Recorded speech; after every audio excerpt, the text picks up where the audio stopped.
Hello नमस्कार, मैं विवेक स्वागत करता हूं आपका यूट्यूब चैनल लर्न एजुकेशन में। सबसे पहले तो आपको बहुत बहुत शुभकामनाएं कि आपने एमएड के इस शिक्षक शिक्षा के कोर्स में प्रवेश लिया है। इसी के संबंध में आज हम अपनी इस वीडियो में महाराजा सुहेलदेव विश्वविद्यालय और वीर बहादुर सिंह पूर्वांचल विश्वविद्यालय दोनों के ही एमएड के फर्स्ट सेमेस्टर के सिलेबस में चर्चा करेंगे, क्योंकि महाराजा सुहेलदेव विश्वविद्यालय और वीर बहादुर सिंह पूर्वांचल विश्वविद्यालय के एमएड का जो सिलेबस है वो बिल्कुल एक समान है, दोनों में कोई भी अंतर नहीं है। तो मैं आशा करता हूं कि आप नव प्रवेशित शिक्षा में आपको यह वीडियो आपके सिलेबस को समझने में सहायता करेगा। अगर आप हमारे चैनल पर नए हैं तो आप हमारा चैनल सब्सक्राइब करें, और ये वीडियो अगर आपको अच्छी लगे, इन्फॉर्मेटिव लगे तो लाइक शेयर कमेंट ज़रूर करें। तो आइए हम इस वीडियो की शुरुआत करते हैं और देखते हैं कि एमएड के फर्स्ट सेमेस्टर में का सिलेबस क्या है। तो साथियों, आप देखते हैं यहाँ पर कि एमएड के फर्स्ट सेमेस्टर का जो सिलेबस है उसमें कुल 5 पेपर आपको देने हैं, 5 कोर पेपर हैं, जिसमें से first paper philosophy of education है, शिक्षा का दर्शन शास्त्र। सेकेंड पेपर है psychology of learner and learning, अधिगमकर्ता का मनोविज्ञान और अधिगम। तीसरा पेपर हमारा है सेल्फ डेवलपमेंट, स्व विकास, जिसमें हमें योगा एजुकेशन के संबंध में पढ़ना है। फोर्थ पेपर हमारा जो है रिसर्च मेथड इन एजुकेशन, शिक्षा में अनुसंधान विधियों के संबंध में हमें अध्ययन करना है। पांचवा जो हमारा पेपर है pre service and in service teacher education, ठीक है ना, सेवा पूर्व और सेवारत शिक्षक शिक्षा के संबंध में हमारा 5वां पेपर है, ठीक है ना। साथियों, ये सभी पेपर जो है वो 90 नंबर के होंगे, और जिसमें 10 नंबर जो है इंटरनल मार्क जो कि असाइनमेंट पे दिया जाएगा। इस प्रकार से हम देख रहे हैं कि कुल 450 नंबर की थ्योरी का पेपर होगा और 50 नंबर का इंटरनल मार्क दिया जाएगा, अर्थात हमारा जो है कुल 550 नंबर का कुल 500 नंबर के पेपर हमारे यहाँ पर होंगे, ठीक है ना। तो आइए मैं इस वीडियो में आपको एमएड के जो फर्स्ट और सेकेंड पेपर है इसके संबंध में हम जानकारी लेंगे। बाकी जो 3 पेपर है उसकी जानकारी हम अगली वीडियो में जो है प्राप्त करेंगे, ठीक है ना। आगे बढ़ते हैं और देखते हैं कि एमएड के जो फर्स्ट पेपर और सेकेंड पेपर का जो सिलेबस क्या है उसका विस्तार पूर्वक जो हम जानकारी प्राप्त करते हैं। तो ये हमारा एमएड का जो है फर्स्ट सेमेस्टर का फर्स्ट पेपर, जिसका नाम है फिलॉसफी ऑफ एजुकेशन, शिक्षा का दर्शन शास्त्र, ठीक है ना। इसमें जो है कुल 4 यूनिट हैं और इन 4 यूनिट की हम एक एक करके चर्चा कर लेते हैं। तो देखिए, फर्स्ट यूनिट में concept of philosophy of education, शिक्षा का दर्शन शास्त्र का संप्रत्यय, शिक्षा के दर्शन शास्त्र का संप्रत्यय फर्स्ट यूनिट का नाम है, जिसमें हमें मीनिंग पढ़ना है फिलॉसफी शिक्षा के दर्शन शास्त्र का, फंक्शंस उसके कार्य, रोल उसकी भूमिका क्या है फिलॉसफी ऑफ एजुकेशन, ठीक है ना। शिक्षा में शिक्षा के दर्शन शास्त्र का अर्थ, कार्य, उसकी भूमिका क्या है, ठीक है ना। उसके बाद relationship between education and philosophy, शिक्षा और दर्शन शास्त्र के बीच संबंध। उसके बाद जो हमारा अगला चैप्टर होगा फर्स्ट यूनिट का वो मेटाफिजिक्स, ऑक्सियोलॉजी और एपिस्टेमोलॉजी, यानी जो दर्शन शास्त्र के जो मूल आधार हैं, जो मान्यताएं हैं जिनके आधार पर दर्शन शास्त्र जो पर विचार किया जाता है, जो विचारधाराएं हैं, इसमें फर्स्ट है मेटाफिजिक्स अर्थात तत्वमीमांस। ऑक्सियोलॉजी का मतलब होता है मूल्य मीमांस। एपिस्टेमोलॉजी का मतलब होता है हमारा ज्ञान मीमांस, अर्थात तत्व मीमांस, मूल्य मीमांस और ज्ञान मीमांस, इन तीनों के संबंध में हम फर्स्ट यूनिट में पढ़ेंगे। उसके बाद अगर आप आगे देखें सेकेंड यूनिट में, तो सेकेंड यूनिट है स्कूल्स ऑफ इंडियन फिलॉसफी, भारतीय दर्शन के संप्रदाय। भारतीय दर्शन के जो संप्रदाय हैं उनमें से हमें सांख्य दर्शन, वेदांत दर्शन, न्याय दर्शन, योग दर्शन और बौद्ध दर्शन और लास्ट में जैन दर्शन, इतने दर्शन, भारतीय दर्शन संप्रदायों को हमें अध्ययन करना है। सांख्य, वेदांत, न्याय, योग, बौद्ध और जैन, इन्हें साथियों इन्हें षट दर्शन भी कहा जाता है। ठीक है ना, हम आगे जब इसका अध्ययन करेंगे तो हमें समझ में आएगा, हम पढ़ेंगे कि ये जो है ये भारतीय षट दर्शन है ना, अर्थात ये जो दर्शन हैं ये ईश्वर को मानने वाले दर्शन थे, आस्तिक दर्शन ये जो हैं। ठीक है ना, इसके बाद इनका with special reference to their metaphysical, epistemological and axiological formulation पढ़ना है, अर्थात इन सभी दर्शन शास्त्रों का तत्व मीमांस, ज्ञान मीमांस और मूल्य मीमांस के संदर्भ में इन भारतीय दर्शन संप्रदायों का अध्ययन करना है, और साथ ही एंड देयर एजुकेशनल इम्प्लीकेशन, और उनका शिक्षा में उपयोग, शिक्षा के लक्ष्यों को निर्धारित करने के लिए, एम कैरिकुलम अर्थात पाठ्यक्रम को निर्धारित करने के लिए, एंड मेथडोलॉजी यानी शिक्षा की प्रक्रिया को निर्धारित करने के लिए इन दर्शन का क्या उपयोग होगा। ठीक है ना, अर्थात इंडियन फिलॉसफी का शिक्षा के लक्ष्यों को, उसके पाठ्यक्रम को और मेथडोलॉजी को निर्धारित करने के लिए क्या योगदान है, ये चीज़ हमें पढ़ना है। आगे बढ़ते हैं और थर्ड यूनिट के देखते हैं स्कूल्स ऑफ वेस्टर्न फिलॉसफी, अर्थात स्कूल्स ऑफ वेस्टर्न फिलॉसफी का मतलब पाश्चात्य दर्शन के संप्रदाय। ठीक है ना, पाश्चात्य दर्शन के संप्रदाय, इसमें आप देखेंगे आइडियलिज्म जिसे हम आदर्शवाद कहते हैं, नेचुरलिज्म जिसे हम प्रकृतिवाद कहते हैं, रियलिज्म, ठीक है ना, उसके बाद से रियलिज्म के बाद यहाँ पर जिसे हम यथार्थवाद के नाम से भी जानते हैं, उसके बाद आप देखेंगे प्रॉग्मैटिज्म जिसे हम प्रयोजनवाद के भी नाम से जानते हैं हिंदी में, एग्जिस्टेंशियलिज्म जिसे हम अस्तित्ववाद के नाम से जानते हैं। तो ये पाश्चात्य दर्शन के संप्रदाय हैं, आदर्शवाद, प्रकृतिवाद, यथार्थवाद, है ना, प्रयोजनवाद और ये अस्तित्ववाद।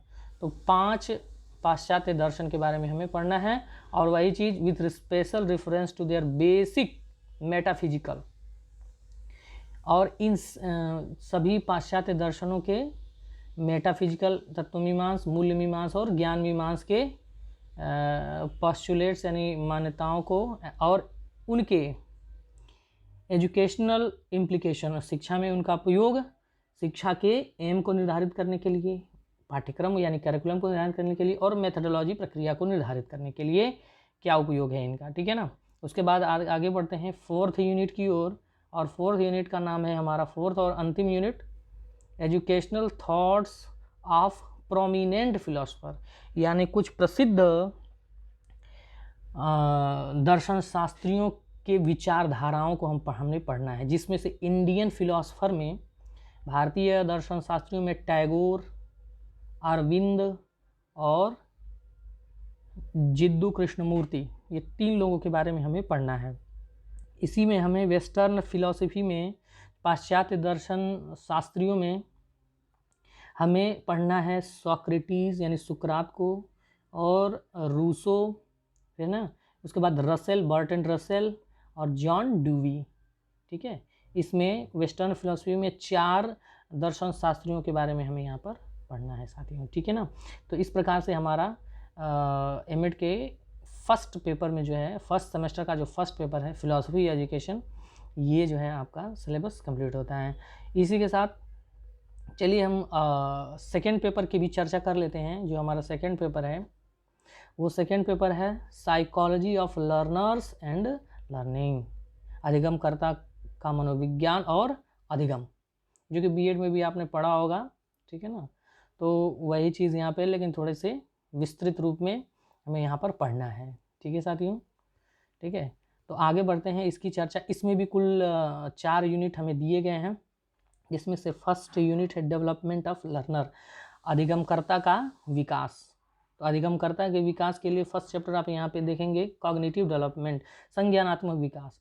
संज्ञानात्मक विकास के स्टेज यानी संज्ञानात्मक विस्तार के स्तर, theory of पियाजे and Brunner, gene पियाजे और जेरोम ब्रूनर की जो संज्ञानात्मक विकास की थ्योरी है उसको पढ़ना है, एंड देयर एजुकेशनल इम्प्लीकेशन, और शिक्षा में उसका उपयोग क्या है, किस प्रकार से उसको लागू करते हैं, ठीक है ना। उसके बाद आगे नेक्स्ट चैप्टर हमारा होगा फर्स्ट यूनिट का लैंग्वेज डेवलपमेंट यानी भाषाई विकास। भाषा विकास के स्टेजेस, स्तर जो हैं, theory of Chomsky, Noam Chomsky and B F. Skinner.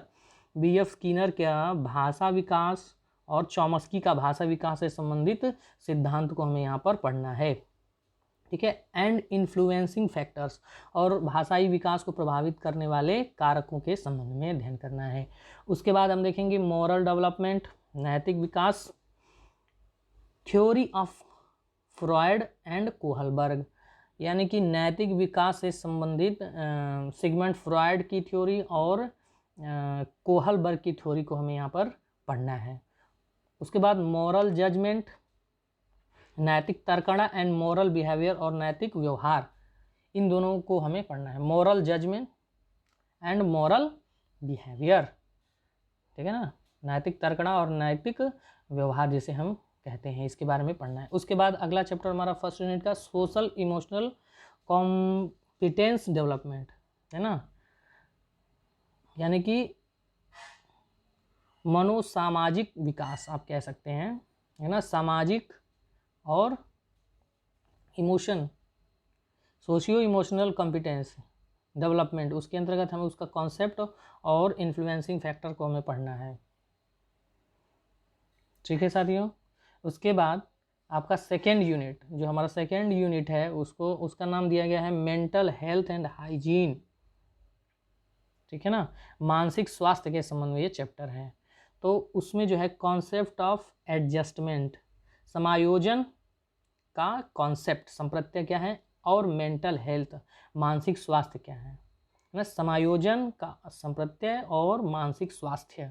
उसके बाद characteristics of mentally healthy person, मानसिक रूप से स्वस्थ व्यक्ति की क्या विशेषताएं होती हैं, क्या लक्षण होते हैं वो, ठीक है ना।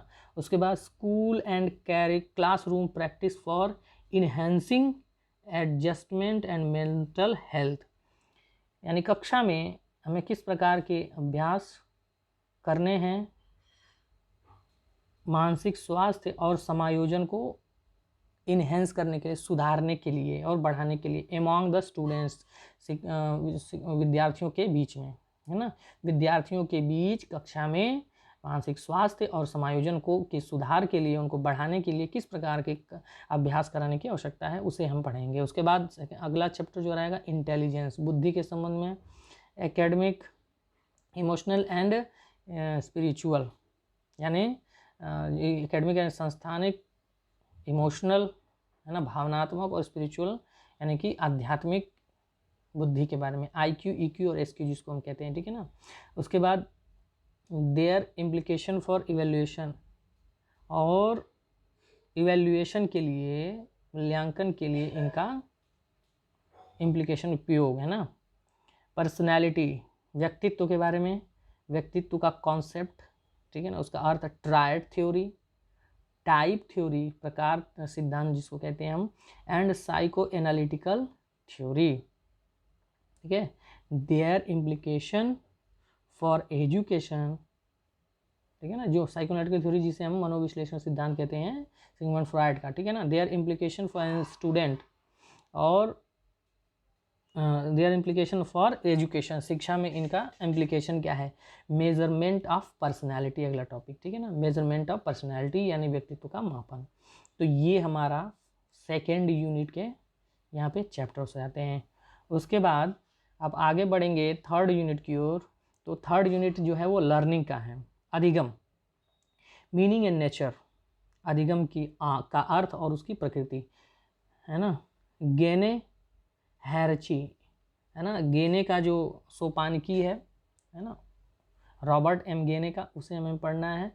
A review of prominent behaviourist theory, ठीक है ना।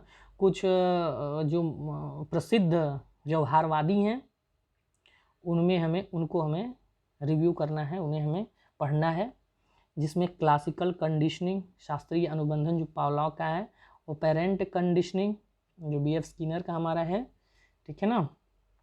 क्रियाप्रसूत अनुबंधन क्लार्क्स एल हल का, नीड रिलेशन थ्योरी आवश्यकता मांग सिद्धांत, और कर्ट लेविन का क्षेत्र सिद्धांत, ठीक है ना।